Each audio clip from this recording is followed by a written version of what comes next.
Shitha self alchemy உங்களை அன்புடன் வரவேற்கிறது. போன ஷார்ட்ஸ்ல ஸ்டாயிசிசம் அப்படின்னா என்னன்னு தெரிஞ்சுக்கிட்டோம்.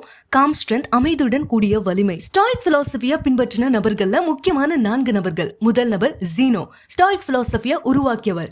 இரண்டாவது நபர் ஜெனேகா, ஒரு ஞானமிகு ரோமானிய ஆலோசகர். மூன்றாவது நபர் எபிக்டடஸ், ஒரு அடிமை நிலையிலிருந்து ஞானியாக உயர்ந்தவர்.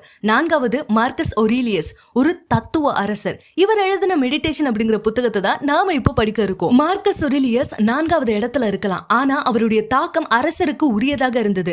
அவர் சாதாரண பிலாசபர் இல்ல, ரொமானிய பேரரசர். அவரது புத்தகமான மெடிடேஷன் அவர் யாருக்கும் அவருடைய கருத்தை திணிச்சு பின்பற்றவோ இல்ல சொல்லிக் கொடுக்கவோ அல்லது புகழ் தேடிக்கொள்ளவோ எழுதல.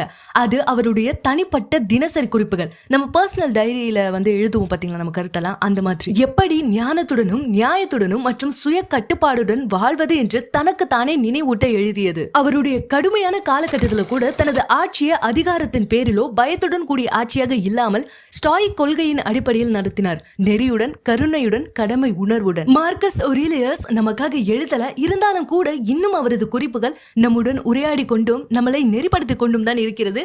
மீண்டும் நாளை சந்திக்கலாம். ஹக்கூனா மட்டாரா.